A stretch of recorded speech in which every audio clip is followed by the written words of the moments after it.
Meus amados, bom dia. Olha eu aí de novo. Estou aqui hoje, meu amado, para dizer para vocês que eu tive a oportunidade de ver um trabalho muito importante que eu queria que vocês observassem. Vê aí o vídeo do nosso querido teólogo Silas Malafaia, a qual ele está dando uma entrevista a respeito do dízimo. Queria que vocês fizessem esse favor para mim.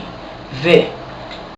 A questão do dízimo é sempre uma questão polêmica. Algumas pessoas divergem da interpretação na Bíblia, e há quem diga que o dízimo está previsto no Antigo Testamento da Bíblia, como a 10ª parte, os 10%, enfim. E procede essa informação? Claro que não, há duas coisas. Primeiro, que dízimo é uma questão de fé. Ou você crê ou não crê, esse é o primeiro ponto. 2, o dízimo está no Novo Testamento 2 vezes. Uma, Jesus escolheu o capítulo dos fariseus para bater nos fariseus de hoje. Mateus, capítulo 23, versículo 23. Vós, hipócritas, que dizimais o endo, o cominho, as ervas medicinais, certo? Devias praticar a misericórdia, a justiça, a beneficência.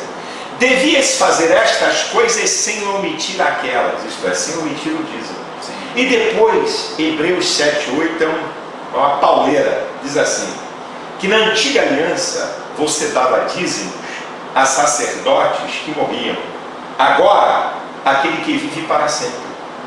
Antigamente o dízimo era dado a um sacerdote, né, lá em Israel. Hoje você está dando dízimo para o Senhor Jesus, aquele que vive para sempre. Então o dízimo está no Antigo e no Novo Testamento. E a questão da oferta é antes da lei, na lei e depois da lei. E a questão da oferta, como tudo na Bíblia, passa por questão de fé. Duas referências no Novo Testamento a qual eles falam que é para a gente dar o dízimo, que é para o povo dar o dízimo. Sendo que essas duas referências que ele está dando, ele está distorcendo, está entendendo? O que está escrito lá em Mateus 23, 23, eu vou ler para vocês ficarem cientes o que está escrito. Está escrito assim: ai de vós, escribas e fariseu, hipócritas. Aí agora eu vou mostrar para você quem é hipócrita nessa história. Quem é fariseu nessa história. Pois que dizimas, dás o dízimo da hortelã e do endro e do cominho, e desprezais a mais importante da lei. Aí eu digo para você, meu amado, qual é o mandamento mais importante da lei do nosso Criador? Então, quando ele falou, tu dá o dízimo do coentro, do endro e do cominho, mas desprezais a outra, desprezais a mais importante da lei. Quando ele falou isso, a lei ainda estava em vigor. Ele falou isso para os fariseus. Tem nada a ver com a igreja, né? Não tem nada a ver com a igreja. Ele falou para os fariseus. E o mais importante da lei é aquilo que está registrado, meu amado, lá em Gálatas 5,14, que o nosso Salvador falou: de todos os mandamentos, se resume numa só palavra: amarás o teu próximo como a ti mesmo. Coisa que eles não tinham e continuam não tendo. Entendeu? E ele distorce ainda as coisas, né, irmão da Cê? Ele distorce. Ele fala que não é para omitir o dízimo, né? Fala que é para a gente não omitir as outras coisas que é o dízimo. Não. As outras coisas que o nosso Salvador falou, o principal da lei que o nosso Salvador falou é o amor. Coisa que ele e os outros não estão tendo com as ovelhas. Está entendendo? Aí eu digo para vocês, pega a Bíblia de vocês e lê. Pede o nosso Criador, que te deu o Espírito para você poder discernir o que realmente eu estou falando para vocês e o que está registrado lá em Mateus 23, 23. Irmão da Fé, porque quando o Salvador diz que é necessário levar o dízimo e não omitir o principal da lei, que é o amor, é porque os levitas ainda trabalhando no templo, que ainda não tinha sido demolido, não é verdade? Com certeza, com certeza. Então, meu amado, muitas das vezes as pessoas vendo eu falar assim, acham que eu estou falando demais. Sabe o que é? Eu estou indignado da forma dele transformar. Eles transformam as coisas na maior facilidade. Quando o nosso Salvador foi para o deserto ser tentado pelo diabo, o diabo mandou o nosso Salvador transformar a pedra em pão, não foi? E o nosso Salvador tem poder para isso, não tem? Ou não? Ou não? Será que não? Tem, com certeza. Mas ele não fez a vontade do adversário. Ele não transformou. Mas eles transformaram o dízimo, que não é dinheiro, em dinheiro. É isso que não entra na minha cabeça, meu amado. Você quer ver? Essas contas que eles dão na emissora de televisão, pedindo patrocinador, pedindo colaborador, e ainda tem uma coisa, o camarada não bota a quantia que ele pode botar, nem que ele quer botar. Ele tem que ser a quantia que eles pedem. É R$911, é R$10.011, é R$30. Tem que ser o que eles querem. E dá o número da conta do Bradesco, Banco do Brasil. Eles são tão poderosos que ele tem sociedade com os senhores do mundo. Tudo quanto é banco, eles têm conta. Aí eu digo para você, quem é que assina aquelas contas? É o nosso Deus? É o Deus? Está lá, assinado pelo Criador, aquela conta? Irmão da Silva, o curioso é que ele diz que lá em Hebreus, que os sacerdotes da lei recebiam dízimo porque eram homens que morrem. Perfeito? E que depois da lei surgiu o sacerdote eterno, que é o Salvador. E ele diz que hoje tem que dar dízimo para dar para o sacerdote eterno. Como é que pode isso? O nosso sacerdote eterno chama-se levitas. Ele é levita? Ele é levita? Porque o dízimo, meu amado, os mantimentos eram entregues na casa do tesouro, que é depósito de mantimento, para o sustento dos levitas. Então os levitas eram sacerdotes na época, certo? Mas eles morreram. E levantou outro sacerdote. Certo? Quando muda o sacerdote... Quando muda o sacerdote, necessariamente há mudança na lei. Vamos dar uma olhadinha aqui no livro de Hebreus para o povo entender melhor, irmão Daci. Vamos. Junto comigo vocês vão acompanhar. No capítulo 7, a partir do versículo 5, diz assim: e os que dentre os filhos de Levi recebe o sacerdócio, tem ordem, segundo a lei, de tomar o dízimo do povo, isto é, de seus irmãos, ainda que tenha descendido de Abraão. Mas aquele cuja genealogia não é contada entre eles, tomou o dízimo de Abraão e abençoou os que tinham as promessas. Ora, sem contradição alguma, o menor é abençoado pelo maior, não é? Mas você tem visto alguém pequeno sendo abençoado pelo grande? Aí você vai lá, e aqui certamente toma o dízimo de homem que morre.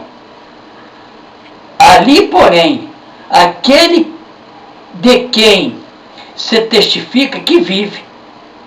E para assim dizer, por meio de Abraão até Levi, que recebe dízimo, pagou dízimo.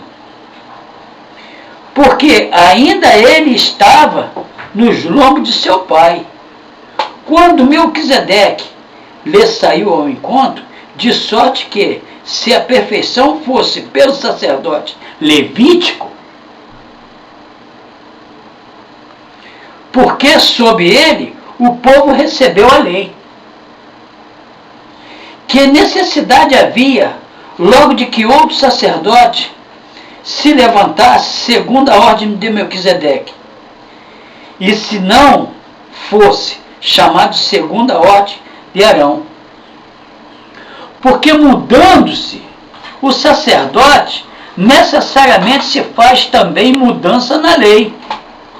Porque aquele de quem essas coisas se dizem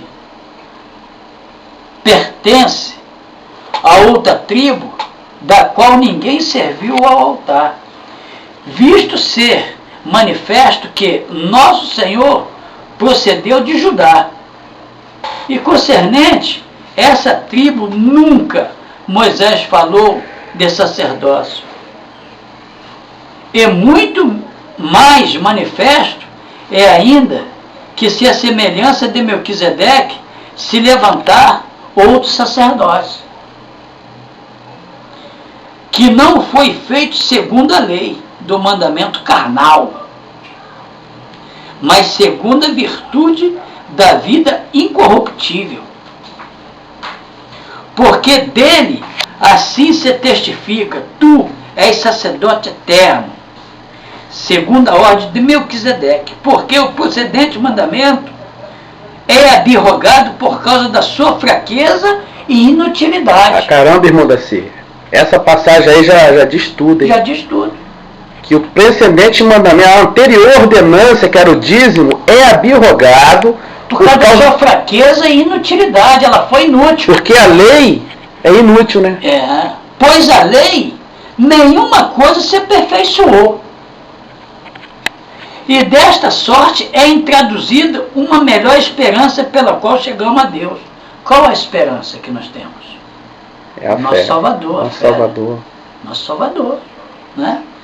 E visto como não é sem prestar juramento, porque certamente aqueles sem juramento foram feitos sacerdotes, mas este com juramento por aquele que lhe jurou, por aquele que disse: jurou o Senhor e não se arrependerá.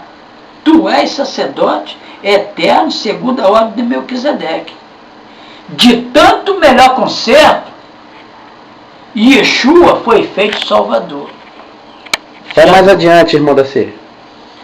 E na verdade, aqueles que foram feitos sacerdotes, em grande número, porque pela morte foram impedidos de permanecer. Mas este, porque permanece eternamente, tem um sacerdote perpétuo. Portanto, pode também salvar perfeitamente os que por ele se chegam a Deus, vivendo sempre para interceder por eles. Porque nos convia tal sacerdote santo, inocente, imaculado, separado dos pecadores, feito mais sublime do que os céus. Isso aqui é o nosso Salvador. Que não necessitasse, como os sacerdotes, de oferecer cada dia sacrifício, primeiramente por seus próprios pecados, e depois pelo do povo. Porque isso fez ele, uma vez oferecendo a si mesmo. Porque a lei constitui somos sacerdotes a homens fracos, mas a palavra do juramento que veio depois da lei constitui ao Filho perfeito para sempre. Irmão Daci. Então, esse final aí que você diz que a lei constitui a homens fracos, correto? Então significa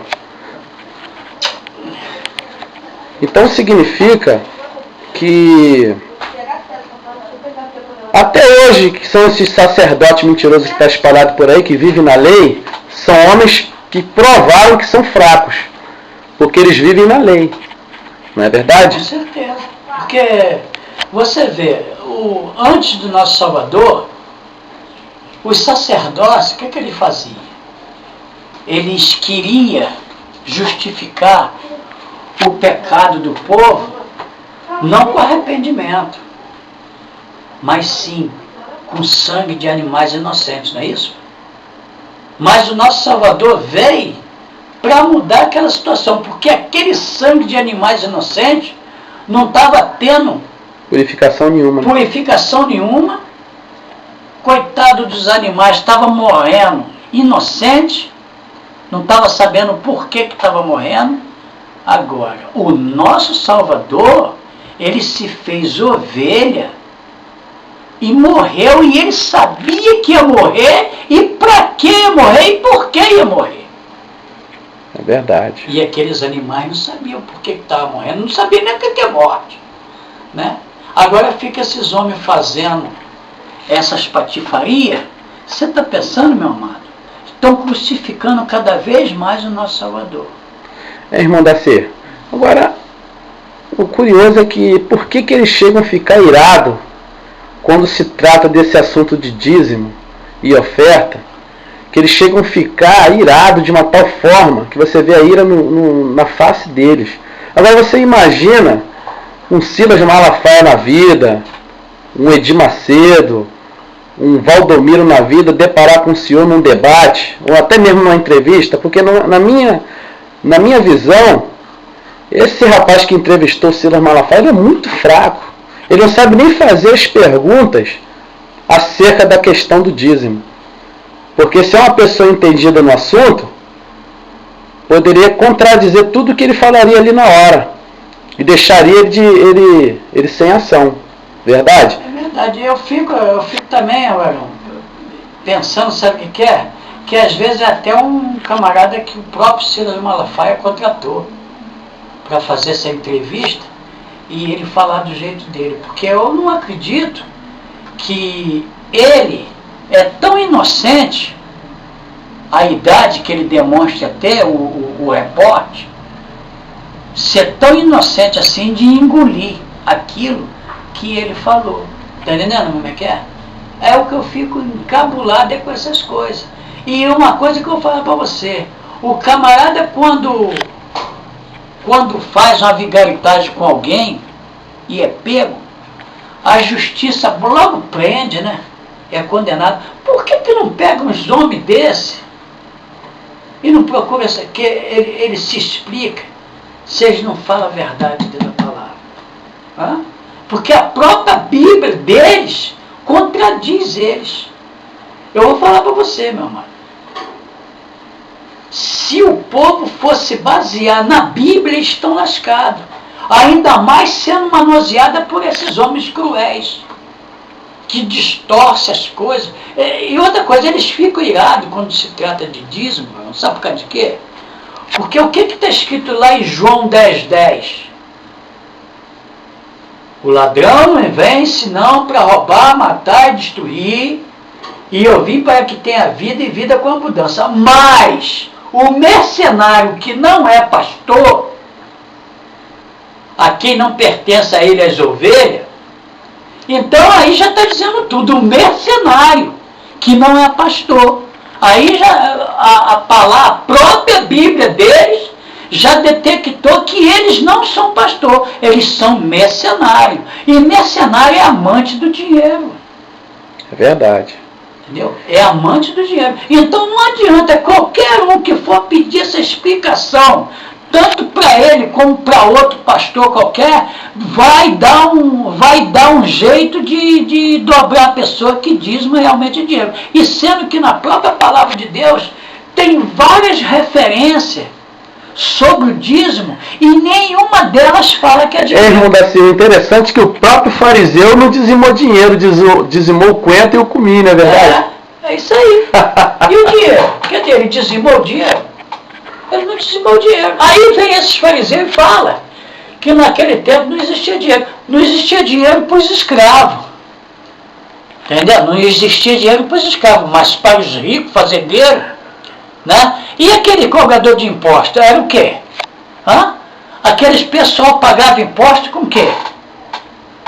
que os cobradores de imposto desviavam? Era o quê? Era galinha que ele estava dando? Era gado? Salomão, que foi um dos maiores cobradores de impostos, cobrava o quê, né, irmão Daci?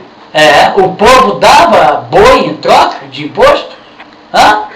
Era galinha que eles davam? Era saco de arroz, saco de feijão que eles davam para pagar imposto? Era dinheiro, meus amados. Era dinheiro. Dinheiro é dentro do princípio do mundo.